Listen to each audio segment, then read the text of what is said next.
नमस्ते दोस्तों, स्वागत है आपका अक्रॉस द ग्लोब इन हिंदी पर। सोचिए आप एक स्टेडियम में हो जहां देश के टॉप रेसलर्स अपनी प्रैक्टिस कर रहे हैं और एक एथलीट जिसे हर किसी ने एडमायर किया अब अपनी लाइफ के लिए लड़ रहा है और एक ऐसे शॉकिंग इंसिडेंट के शिकार बन जाता है जो सिर्फ दिल्ली ही नहीं पूरे देश को हिलाकर रख देता है। ये कहानी है सुशील कुमार, भारत के रेसलिंग का सुपरस्टार, और उनके राइवल और जूनियर रेसलर्स के बीच होने वाले एक ट्रैजिक कॉन्फ्रंटेशन की। सुशील कुमार, जो मल्टीपल ओलंपिक और वर्ल्ड चैंपियनशिप मेडल्स जीत चुके थे और छत्रसाल स्टेडियम के ट्रेनिंग हॉल का एक रिस्पेक्टेड नेम थे, वहां एक दिन सब कुछ बदल गया। जनवरी 2022, छत्रसाल स्टेडियम, दिल्ली।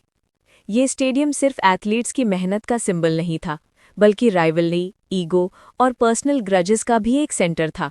स्टेडियम के सीसीटीवी और विटनेस स्टेटमेंट्स के हिसाब से जनवरी 21 की रात कुछ ऐसा हुआ जो किसी ने इमेजिन भी नहीं किया था। रेसलर्स प्रैक्टिस सेशन के बाद लॉकर रूम और हॉलवे में नॉर्मली कैजुअल इंटरैक्शंस होते थे, लेकिन उस दिन टेंशन अनयूजुअली हाई थी। रिपोर्ट्स के मुताबिक सुशील कुमार और उनके कुछ जूनियर्स के बीच एक आर्ग्यूमेंट हुआ। कौन किसको कोच करेगा, कौन ज्यादा डिजर्विंग है रिकग्निशन के लिए। ये आर्ग्यूमेंट वर्बली शुरू हुआ, लेकिन इमोशंस एस्केलेट कर गए। तभी एक जूनियर रेसलर ने अलेजिडली सुशील कुमार को अग्रेसिवली अप्रोच किया।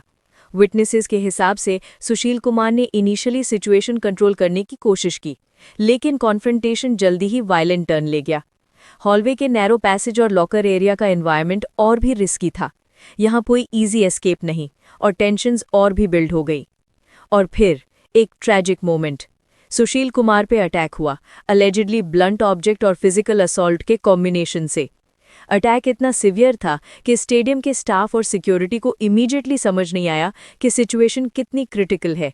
सुशील कुमार हॉस्पिटल पहुंचाए गए, लेकिन अनफॉर्चुनेटली उन्हें सर्वाइव करने का चांस नहीं मिला। दिल्ली पुलिस ने तुरंत इन्वेस्टिगेशन स्टार्ट की। स्टेडियम के सीसीटीवी फुटेज, विटनेस स्टेटमेंट्स और फिजिकल एविडेंस कलेक्ट किए गए। इन्वेस्टिगेशन के दौरान पता चला कि अटैक पहले से प्लान नहीं था, लेकिन मोमेंट ऑफ रेज और पर्सनल राइवलरी का कॉम्बिनेशन डेडली साबित हुआ। अटैक के बाद इन्वॉल्व्ड इंडिविजुअल्स के बिहेवियर और अटेम्प्ट्स टू हाइड एविडेंस को भी एनालाइज किया गया। दिल्ली पुलिस ने फर्स्ट स्टेप में स्टेडियम के हर कैमरा का फुटेज मेटिकुलसली चेक किया। Entrance, hallway, locker room, training mats और एग्जिट पॉइंट्स, हर एक एंगल से टाइमिंग्स और मूवमेंट्स को सिंक्रोनाइज किया गया। सीसीटीवी एनालिसिस से पता चला कि इंसिडेंट के एग्जैक्ट मिनट में किस रेसलर के कौन से एक्शंस और जेस्चर्स इन्वॉल्व्ड थे और कौन विटनेस की नज़र में था। Witnesses including coaches, junior wrestlers और स्टाफ से डिटेल्ड क्वेश्चनिंग की गई। हर एक स्टेटमेंट क्रॉस चेक किया गया, इनकंसिस्टेंसीज और कॉन्ट्रडिक्शंस को हाईलाइट किया गया। स्टाफ ने बताया कि अटैक के तुरंत पहले अबनॉर्मल टेंशन और लाउड वर्बल एक्सचेंज नोटिस किया, लेकिन किसी ने इंटरवीन नहीं किया। विटनेसेस का साइकोलॉजिकल स्टेट भी असेस किया गया ताकि उनकी रिकॉल एक्यूरेसी को वैलिडेट किया जा सके। फिजिकल एविडेंस को स्टेडियम के हर इंच से कलेक्ट किया गया।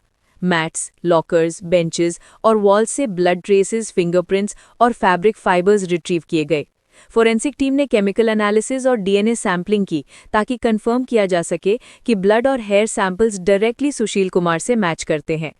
टच डीएनए और सेकेंडरी ट्रांसफर इन्वेस्टिगेशन भी परफॉर्म किया गया, जिससे पता चला कि स्ट्रगल फिजिकली इंटेंस और प्रोलॉन्ग्ड थी। पुलिस ने डिजिटल फोरेंसिक्स को भी इन्वॉल्व किया। Mobile phone location history, messaging logs और सोशल मीडिया एक्टिविटी एनालाइज की गई। इससे क्लैरिफाई हुआ कि अटैकर्स के एक्शंस प्रीमेडिटेटेड नहीं थे, लेकिन एंगर एस्केलेशन और इमीडिएट डिसीजन मेकिंग फेटल साबित हुआ। एसएमएस और व्हाट्सएप चैट से पर्सनल ग्रजेस और टेंशन का एक टाइमलाइन असेंबल किया गया, जो सीक्वेंस ऑफ इवेंट्स को रिकंस्ट्रक्ट करने में मददगार था। सीन पे पोस्ट इंसिडेंट बिहेवियर का भी एनालिसिस किया गया। सस्पेक्ट के attempts to hide evidence, wash uniforms, clean mats और रीअरेंज लॉकर्स को डॉक्यूमेंट किया गया। फॉरेंसिक फोटोग्राफी और 3D रिकंस्ट्रक्शन टेक्निक्स यूज करके पुलिस ने विजुअलाइज किया कि अटैकर ने इंसिडेंट के तुरंत बाद एनवायरनमेंट को कैसे मैनिपुलेट किया। इन सब एनालिसिस और एविडेंस की वजह से पुलिस ने इंसिडेंट को स्पॉन्टेनियस बट डेडली एस्केलेशन के रूप में कैटेगराइज किया। ये कंक्लूजन प्रोसिक्यूशन के लिए स्ट्रॉन्ग बेस प्रोवाइड करता है, क्योंकि अटैक प्लान ना होने के बावजूद ह्यूमन इमोशंस, जेलसी और कॉम्पिटिटिव स्ट्रेस ने एक परफेक्टली ट्रैजिक सिनारियो क्रिएट किया।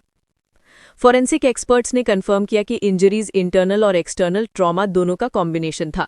मेडिकल रिपोर्ट से पता चला कि ब्लंट ऑब्जेक्ट और हैंड्स ऑन स्ट्रगल दोनों इन्वॉल्व्ड थे। स्टेडियम के फ्लोर और नियरबाई लॉकर एरिया से ब्लड ट्रेसेस और फिंगरप्रिंट्स रिकवर किए गए। डिजिटल फोरेंसिक्स के थ्रू मोबाइल लोकेशन और मैसेजिंग हिस्ट्री भी चेक किया गया, जिसने क्लैरिफाई किया कि अटैक कब और कैसे हुआ। इन्वेस्टिगेशन में पता चला कि सुशील कुमार के जूनियर्स के साथ पहले से टेंशन थी। कुछ लोग रिकग्निशन और सिलेक्शन डिसीजंस को लेकर नाराज थे। विटनेसेस ने बताया कि कुछ रेसलर्स ने पहले भी वर्बली थ्रेटन किया था, लेकिन किसी ने सीरियस नहीं लिया था। ये केस एक चिलिंग रिमाइंडर बन गया कि कंपेटिटिव एनवायरनमेंट में पर्सनल ग्रेजेस कब फेटल हो सकते हैं। केस ने मीडिया और स्पोर्ट्स फ्रेटर्निटी में इमीडिएट शॉक क्रिएट किया। रेसलिंग कम्युनिटी जो नॉर्मली डिसिप्लिन और रिस्पेक्ट के लिए नोन थी, अब फियर और ग्रीफ में था। सोशल मीडिया पर #जस्टिस फॉर सुशील और #छत्रसाल स्टेडियम मर्डर ट्रेंड करने लगे। लोग डिसबिलीफ में थे। कैसे एक स्टेडियम जो यूथ ट्रेनिंग का सिंबल था, अब क्राइम सीन बन गया। इन्वेस्टिगेशन के दौरान दिल्ली पुलिस ने मल्टीपल एंगल्स एक्सप्लोर किए, पर्सनल राइवलरी, पास्ट ग्रीवेंसेस और ट्रेनिंग रिलेटेड कॉन्फ्लिक्ट्स। पुलिस ने इंश्योर किया कि हर एविडेंस मेटिकुलसली कलेक्ट हो और प्रॉपर फोरेंसिक एनालिसिस के थ्रू वेरीफाई हो। पॉलीग्राफ और नार्को एनालिसिस की रिपोर्ट से भी सस्पेक्ट के साइकोलॉजिकल स्टेट का एनालिसिस हुआ। साइकोलॉजिकल प्रोफाइलिंग ने रिवील किया कि इंसिडेंट एक सडन रेज का रिजल्ट था, लेकिन अंडरलाइंग जेलसी और ईगो भी मेजर ट्रिगर था। कोर्ट प्रोसीडिंग्स के दौरान प्रोसिक्यूशन ने आर्ग्यू किया कि ये एक्ट मोमेंट ऑफ रेज और अक्यूमुलेटेड फ्रस्ट्रेशन का कॉम्बिनेशन था, लेकिन इसमें इंटेंट और नेग्लिजेंस दोनों का एलिमेंट था। डिफेंस ने प्रोसीजरल फ्लॉज और विटनेस क्रेडिबिलिटी चैलेंज की, लेकिन एविडेंस स्ट्रांग था। सीसीटीवी फुटेज, आई विटनेस अकाउंट्स, फोरेंसिक रिपोर्ट्स और नार्को एनालिसिस सब प्रोसिक्यूशन के फेवर में थे। केस का इम्पैक्ट सिर्फ कोर्ट और रेसलिंग कम्युनिटी तक लिमिटेड नहीं रहा। पब्लिक और लोकल कम्युनिटी में फियर और अवेयरनेस स्प्रेड हुई। स्पोर्ट्स अकेडमीज और स्टेडियम्स में सिक्योरिटी और मॉनिटरिंग प्रोटोकॉल्स री-इवैल्यूएट किए गए। पेरेंट्स और यंग एथलीट्स को अलर्ट किया गया कि राइवलरी और पर्सनल कॉन्फ्लिक्ट्स कब डेंजरस टर्न ले सकते हैं। स्पोर्ट्स साइकोलॉजिस्ट ने सजेस्ट किया कि मेंटल हेल्थ और कॉन्फ्लिक्ट मैनेजमेंट ट्रेनिंग एसेंशियल है हर एथलीट के लिए। दिल्ली और नेशनल लेवल पर स्पोर्ट्स अथॉरिटीज ने इमरजेंसी मीटिंग्स कंडक्ट की, जहां स्टेडियम्स और ट्रेनिंग सेंटर्स के सिक्योरिटी ऑडिट्स किए गए। Entry exit points, locker room monitoring, CCTV coverage और इमरजेंसी रिस्पॉन्स प्रोसीजर्स को रिव्यू किया गया। एथलीट्स और कोचिंग स्टाफ को ब्रीफिंग्स दी गई ताकि कोई भी फ्यूचर कॉन्फ्लिक्ट या मिसअंडरस्टैंडिंग एस्केलेट ना हो। पेरेंट्स और गार्जियंस के लिए अवेयरनेस सेशंस ऑर्गेनाइज किए गए, जहां कंपेटिटिव स्पोर्ट्स के साइकोलॉजिकल प्रेशर्स और इमोशनल रिस्क्स समझाए गए। यूथ एथलीट्स को एडुकेट किया गया कि वर्बल थ्रेट्स, बुलिंग या पीयर प्रेशर को इग्नोर ना करें और इमीडिएटली रिपोर्टिंग चैनल्स यूज करें। Mental health assessment, stress management workshops और कॉन्फ्लिक्ट रेजोल्यूशन ट्रेनिंग कंडक्ट की गई। सेशंस इंक्लूड करते थे anger management exercises, peer mediation techniques और रेजिलियंस बिल्डिंग प्रोग्राम्स, ताकि यंग एथलीट्स इमोशनल ट्रिगर्स को आइडेंटिफाई और कंट्रोल कर सके। लोकल क्लब्स और स्पोर्ट्स अकेडमीज ने यूथ मेंटोरिंग प्रोग्राम स्टार्ट किए, जहां सीनियर एथलीट्स और कोचेस बिहेवियर मॉनिटरिंग और इमोशनल सपोर्ट प्रोवाइड करते हैं। लॉ एनफोर्समेंट और स्पोर्ट्स अथॉरिटीज का कोलैबोरेशन इंश्योर किया गया कि स्टेडियम्स में इंसिडेंट रिपोर्टिंग और rapid response mechanism her training session के लिए इफेक्टिव हो। इमरजेंसी ड्रिल्स और मॉक सिनेरियोज कंडक्ट किए गए ताकि कोई भी वायलेंट कॉन्फ्रंटेशन तुरंत कंट्रोल किया जा सके। ओवरऑल, सुशील कुमार केस ने एक चिलिंग रिमाइंडर दिया कि कंपटीशन और राइवलरी के साथ mental health awareness, safety protocols और कम्युनिटी विजिलेंस इक्वली इंपॉर्टेंट है। ये सिर्फ रेसलिंग कम्युनिटी नहीं, बल्कि पूरे स्पोर्ट्स इकोसिस्टम के लिए वेकअप कॉल बन गया। सोशल एनालिसिस के मुताबिक सुशील कुमार केस ने एक साइकोलॉजिकल लेसन भी दिया कि हाई प्रेशर कंपेटिटिव एनवायरनमेंट में इमोशन मैनेजमेंट, कॉन्फ्लिक्ट रेजोल्यूशन और मेंटल हेल्थ अवेयरनेस कितना इंपॉर्टेंट है। एक छोटी सी पर्सनल ग्रज भी जब अनचेक्ड रहे, फेटल कॉन्सिक्वेंसेस ला सकती है। मीडिया कवरेज और डॉक्यूमेंट्री मेकर्स ने केस को एक्सटेंसिवली एनालाइज किया। स्टेडियम के ट्रेनिंग शेड्यूल्स, एथलीट प्रोफाइल्स और हायरार्की डायनामिक्स को भी इन्वेस्टिगेट किया गया।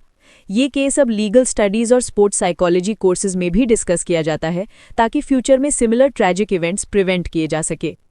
एक्सपर्ट्स कहते हैं कि सुशील कुमार केस हमें ये भी दिखाता है कि हमारी कंपेटिटिव कल्चर और एम्बिशन कभी-कभी ह्यूमन इमोशंस और एथिकल बाउंड्रीज को इग्नोर करने पर मजबूर कर सकती है।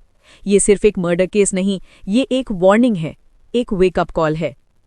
दोस्तों, Sushil Kumar wrestling murder case हमें एक पेनफुल लेसन देता है कि कंपटीशन और राइवलरी अगर पर्सनल ईगो और अनकंट्रोल्ड इमोशंस के साथ कंबाइंड हो जाए तो कॉन्सिक्वेंसेस डेडली हो सकते हैं। ट्रेनिंग और स्पोर्ट्समैनशिप का मतलब सिर्फ मेडल्स और ग्लोरी नहीं, सेफ्टी, रिस्पेक्ट और इमोशनल इंटेलिजेंस इक्वली इंपॉर्टेंट है। आपको क्या लगता है, क्या इंडिया के स्पोर्ट्स एकेडमीज और स्टेडियम्स में सिक्योरिटी और मेंटल हेल्थ अवेयरनेस के लिए और स्ट्रॉन्ग स्टेप्स लेने चाहिए? अपना ओपिनियन कमेंट्स में ज़रूर लिखिए। अगर आपको ये वीडियो इन्फॉर्मेटिव लगा तो लाइक, शेयर और सब्सक्राइब करना ना भूले। मैं मिलता हूँ आपसे अगले वीडियो में एक नए रियल केस और एक नए पर्सपेक्टिव के साथ। धन्यवाद।